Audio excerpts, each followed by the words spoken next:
आखिर वो क्या चीज है जो किसी को जीवित बनाती है?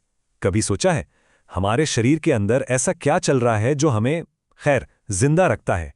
आज हम इन्हीं जैव प्रक्रमों के रहस्य को समझने वाले हैं। ये वो सारे जरूरी काम हैं जो हमारा शरीर बिना बताए चुपचाप करता रहता है ताकि हमारी जिंदगी की गाड़ी चलती रहे। तो चलिए एकदम बेसिक सवाल से शुरू करते हैं। हम सजीव और निर्जीव में आखिर फर्क कैसे करते हैं? अच्छा, किसी को चलते फिरते खाते पीते देखकर कहना तो बहुत आसान है कि हाँ ये सजीव है, लेकिन उस इंसान का क्या जो सो रहा है? वो तो कोई हरकत नहीं कर रहा, फिर भी सजीव है ना, क्योंकि उसकी सांसें चल रही हैं। तो सवाल ये उठता है कि क्या सिर्फ हिलना डुलना ही जीवन का सबूत है? ये स्लाइड हमें इसी सवाल पर सोचने को मजबूर करती है कि वो असली चीजें क्या हैं जो जीवन को परिभाषित करती हैं। और बस यहीं पर जैव प्रक्रम का कॉन्सेप्ट सामने आता है। देखिए, हमारा शरीर एक कमाल की मशीन है, पर पर्यावरण की वजह से इसमें लगातार टूट-फूट होती रहती है। अब इस टूट-फूट को रोकने और शरीर को मेंटेन रखने के लिए जो भी प्रोसेस लगातार चलते रहते हैं ना, उन्हीं सबको मिलाकर हम जैव प्रक्रम कहते हैं। ये एक तरह से शरीर की मेंटेनेंस जॉब है जो 24 घंटे चलती है, तब भी जब हम आराम से सो रहे होते हैं।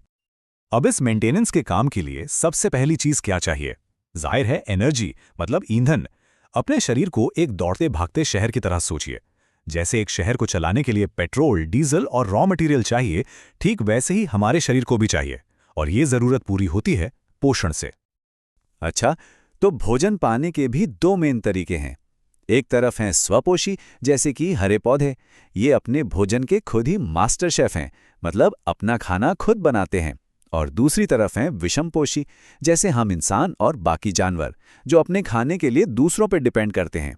तो सीधे शब्दों में कहें तो एक हैं प्रोड्यूसर और दूसरे हैं कंज्यूमर। तो सवाल ये है कि पौधे आखिर ये जादू करते कैसे हैं? मतलब सिर्फ धूप, हवा और पानी से खाना बना लेना? इस प्रोसेस को, जिसे हम प्रकाश संश्लेषण कहते हैं, इसके 3 मेन स्टेप्स हैं। पहला, पत्तियों में मौजूद क्लोरोफिल सूरज की रोशनी को सोख लेता है। दूसरा, इस लाइट एनर्जी को केमिकल एनर्जी में बदल दिया जाता है। और फिर आखिर में हवा से ली गई कार्बन डाइऑक्साइड को इसी एनर्जी का इस्तेमाल करके कार्बोहाइड्रेट यानी पौधे के खाने में बदल दिया जाता है। कमाल है ना? जरा एक पल के लिए सोचिए, ये कच्चा माल मतलब कार्बन डाइऑक्साइड और पानी पौधे लाते कहाँ से हैं? तो जवाब सीधा सा है, कार्बन डाइऑक्साइड तो सीधे हवा से मिल जाती है, पत्तियों में जो छोटे छोटे छेद होते हैं ना, उनके जरिए। और पानी और दूसरे मिनरल्स जमीन से अपनी जड़ों के जरिए खींच लेते हैं। अच्छा, पौधों की बात तो हो गई। अब जरा देखते हैं कि हमारे शरीर के अंदर क्या होता है।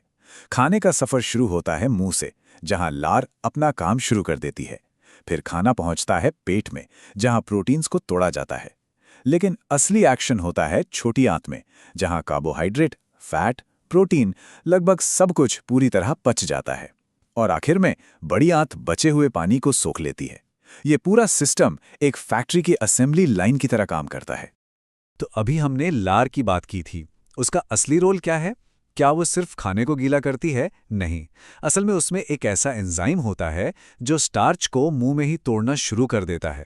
मतलब डाइजेशन का प्रोसेस तो हमारे मुंह से ही स्टार्ट हो जाता है।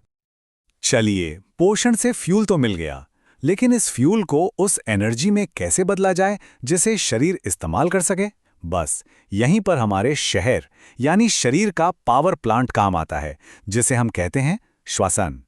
ये खाने को तोड़कर उसमें से एनर्जी रिलीज करता है। अब देखिए, ग्लूकोज को तोड़कर एनर्जी निकालने के एक नहीं बल्कि कई रास्ते हैं। सबसे कॉमन तरीका है वायवीय श्वसन, जो ऑक्सीजन की मौजूदगी में होता है और इससे बहुत सारी एनर्जी मिलती है। लेकिन मान लीजिए ऑक्सीजन नहीं है, जैसे यीस्ट के मामले में, तो होता है अवायवीय श्वसन, जिससे इथेनॉल बनता है। और हाँ, कभी कभी जब हम बहुत ज्यादा एक्सरसाइज करते हैं तो हमारी मांसपेशियों में भी ऑक्सीजन की कमी हो जाती है और वहां लैक्टिक एसिड बनने लगता है, जिससे वो दर्द और अकड़न महसूस होती है। एक और मजेदार बात, श्वसन से जो एनर्जी निकलती है वो ऐसे ही खुली नहीं घूमती। उसे एटीपी यानी एडेनोसिन ट्राइफॉस्फेट नाम के छोटे छोटे एनर्जी पैकेट्स में स्टोर किया जाता है।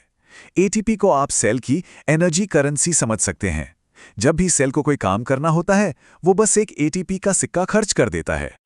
ठीक है, तो अब तक क्या हुआ? हमने फ्यूल ले लिया, उससे एनर्जी में बदल भी लिया, पर अब इस फ्यूल, ऑक्सीजन और एनर्जी को शरीर के कोने कोने तक, हर सेल तक पहुंचाना भी तो है। और इस काम के लिए हमारे शरीर के पास एक जबरदस्त ट्रांसपोर्ट सिस्टम है, हमारा परिसंचरण तंत्र। इंसानों में ये सिस्टम कहलाता है दोहरा परिसंचरण। इसका मतलब बहुत सिंपल है। खून शरीर का एक पूरा चक्कर लगाने में दिल से 2 बार होकर गुजरता है।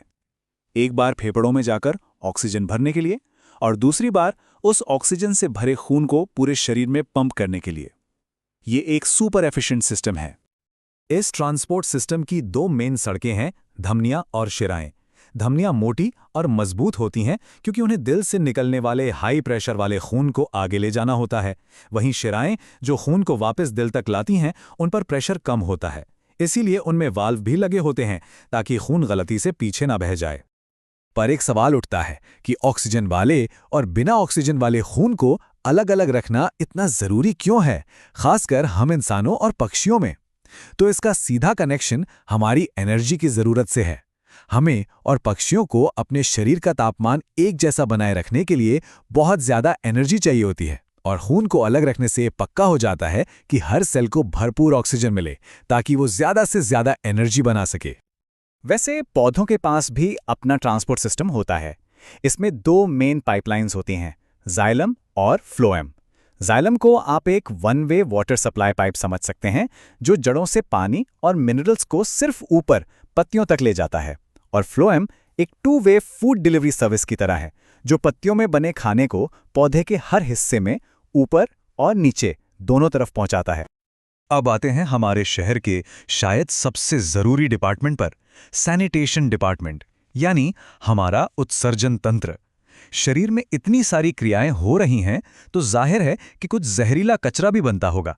अगर इस कचरे को टाइम पर बाहर ना निकाला जाए तो ये पूरा शहर यानी हमारा शरीर ठप पड़ जाएगा। इंसानों में ये सफाई का काम करने का जिम्मा है किडनी का, और हर किडनी के अंदर लाखों, जी हाँ, लाखों छोटी छोटी फिल्टर यूनिट्स होती हैं, जिन्हें हम नेफ्रॉन कहते हैं। यही नेफ्रॉन हमारे खून में से कचरे को छानकर अलग करते हैं और यूरिन बनाते हैं। अब एक ऐसी बात जो शायद हैरान कर दे, अंदाजा लगाइए हमारी किडनी हर दिन कितना लिक्विड फिल्टर करती होंगी? 10 लीटर, 20 लीटर? नहीं, पूरे 180 लीटर। सोचिए, पानी की एक बड़ी टंकी के बराबर। लेकिन फिर भी हम यूरिन के रूप में सिर्फ 1 या 2 लीटर ही बाहर निकालते हैं। ऐसा क्यों? क्योंकि हमारा शरीर एक कमाल का रिसाइक्लर है। वो उस 180 लीटर में से लगभग सारा पानी और सारे जरूरी पदार्थ वापस सोख लेता है। तो फिर शरीर ये कैसे डिसाइड करता है कि कितना पानी रखना है और कितना बाहर निकालना है? ये सब एक बहुत ही स्मार्ट बैलेंसिंग एक्ट है। सीधी सी बात है, अगर शरीर में पानी की मात्रा ज्यादा है तो किडनी ज्यादा यूरिन बनाती है, और अगर पानी कम है तो शरीर ज्यादा से ज्यादा पानी को रिसाइकिल करके वापस खून में भेज देता है। तो चलिए फटाफट से रिकैप करते हैं। आज हमने 4 सबसे जरूरी जैव प्रक्रमों को समझा। पहला, पोषण यानी शहर के लिए फ्यूल लाना। दूसरा, श्वसन, उस फ्यूल से एनर्जी बनाना। तीसरा, वहन, उस एनर्जी और सामान को सब जगह पहुंचाना। और चौथा, उत्सर्जन, यानी पूरे शहर की सफाई करना। और जाते जाते एक सवाल सबके लिए, ये चारों प्रोसेस एक दूसरे पर कैसे डिपेंड करते हैं? जरा सोचिए, खाने के बिना एनर्जी नहीं मिलेगी, एनर्जी के बिना कोई काम नहीं होगा, ट्रांसपोर्ट सिस्टम के बिना एनर्जी कहीं पहुंच नहीं पाएगी, और सफाई के बिना पूरा सिस्टम जहर से भर जाएगा। ये सब मिलकर ही तो जीवन का वो खूबसूरत और जटिल ताना बाना बुनते हैं जो हमें हम बनाता है।